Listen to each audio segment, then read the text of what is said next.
ना पूछो जमाने से कि क्या हमारी कहानी है। हमारी पहचान तो बस इतनी है कि हम हिंदुस्तानी हैं। लहू देकर जिसकी हिफाजत हमने की है, उस तिरंगे की शान हमारी जिंदगानी है। आप सभी को 77वें गणतंत्र दिवस की हार्दिक शुभकामनाएं। आज का दिन सिर्फ एक तारीख नहीं है, बल्कि एक एहसास है जिसे महसूस करने के लिए इस देश की धरती ने अपने लाखों बेटों का खून पिया है। 26 जनवरी, ये दिन सिर्फ परेड देखने या छुट्टी मनाने का नहीं है। ये दिन है ये याद करने का कि हम प्रजा से नागरिक ऐसे बने, हम एक गुलाम देश से गणतंत्र कैसे बने। दोस्तों, इतिहास के पन्ने पलटें तो एक समय ऐसा था जब भारत सोने की चिड़िया कहलाता था। लेकिन फिर वक्त बदला, व्यापार के बहाने अंग्रेज आए और धीरे धीरे उन्होंने हमारी ही धरती पर हमें गुलाम बना दिया। जरा सोचिए उस दौर के बारे में, जब अपनी ही हवा में सांस लेने के लिए इजाजत लेनी पड़ती थी, जब हमारे किसानों को वो फसल उगानी पड़ती थी जो अंग्रेज चाहते थे, जब हमारे नौजवानों को बिना किसी कसूर के जेलों में ठूस दिया जाता था। 200 साल, जी हां, 200 साल तक हमने गुलामी की बेड़ियां पहनी। हमारे पूर्वजों ने कोड़े खाए, अपमान सहा, लेकिन उनके दिलों में आजादी की आग कभी बुझी नहीं। ये लड़ाई आसान नहीं थी। इसकी शुरुआत हुई 1857 की क्रांति से। मंगल पांडे की वो एक गोली जिसने पूरे देश को जगा दिया। झांसी की रानी लक्ष्मीबाई, जिन्होंने अपनी पीठ पर बेटे को बांधकर अंग्रेजों के छक्के छुड़ा दिए। वो तात्या तोपे, वो नाना साहेब, वो पहली ललकार थी जिसने अंग्रेजों को बता दिया था कि भारत अब चुप नहीं बैठेगा। लेकिन रास्ता बहुत लंबा था। एक तरफ महात्मा गांधी आए, जिन्होंने दुनिया को एक नया हथियार दिया, सत्याग्रह और अहिंसा। उन्होंने हमें सिखाया कि बिना हथियार उठाए भी तानाशाही को झुकाया जा सकता है। दांडी मार्च हो या भारत छोड़ो आंदोलन, बापू ने आम आदमी को सड़क पर उतार दिया। वहीं दूसरी तरफ हमारे क्रांतिकारी थे, जिनका मानना था कि बहरों को सुनाने के लिए धमाकों की जरूरत होती है। क्या हम भगत सिंह, राजगुरु और सुखदेव को भूल सकते हैं? 23 साल की उम्र में जब लड़के अपने भविष्य के सपने देखते हैं, उन्होंने हंसते हंसते फांसी के पंदे को चूम लिया। चंद्रशेखर आजाद, जिन्होंने कसम खाई थी कि मैं आजाद हूं और आजाद ही मरूंगा, और अल्फ्रेड पार्क में अपनी ही गोली से शहीद हो गए, लेकिन दुश्मन के हाथ नहीं आए।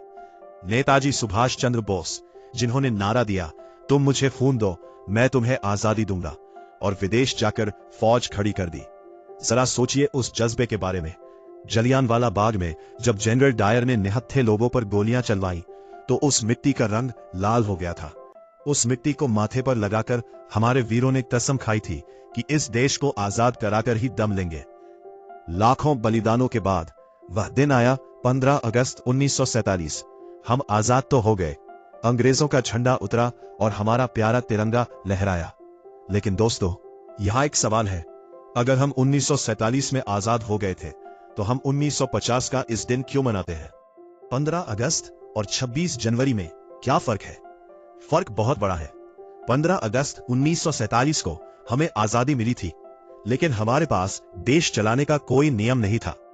हम तब भी 1935 के अंग्रेजों के बनाए कानून पर चल रहे थे। देश तो हमारा था, लेकिन सिस्टम नहीं। एक देश बिना संविधान के वैसे ही है जैसे बिना आत्मा के शरीर।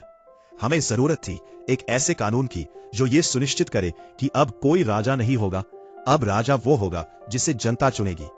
हमें जरूरत थी समानता की, न्याय की। उस समय जिम्मेदारी दी गई डॉक्टर बाबा साहेब अंबेडकर और संविधान सभा को। 2 साल, 11 महीने और 18 दिन।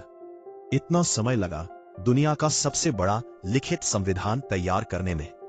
यह वो किताब है जो हमें बोलने की आजादी देती है, जो एक चाय बेचने वाले को भी प्रधानमंत्री बनने का हक देती है, जो ये तय करती है कि कानून की नजर में अमीर और गरीब सब बराबर है।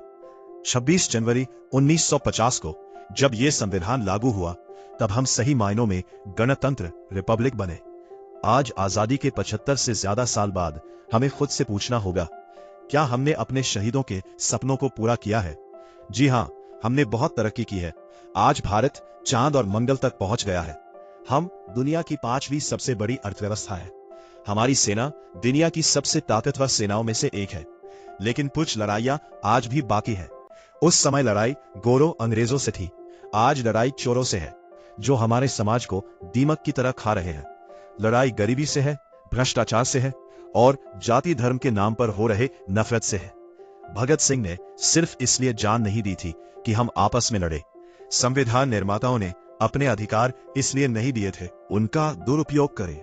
आज का यह दिन हमें याद दिलाता है कि अधिकारों के साथ कर्तव्य भी आते हैं।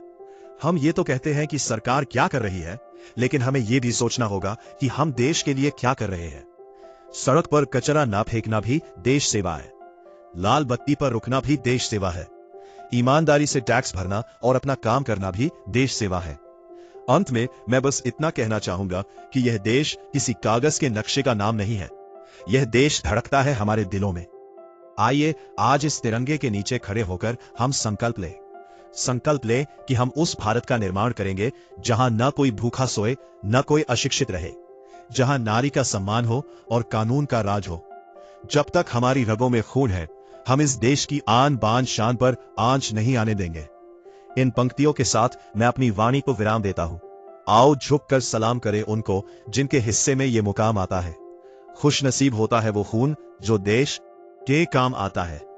और स्ट्रॉन्ग जय हिंद, जय भारत।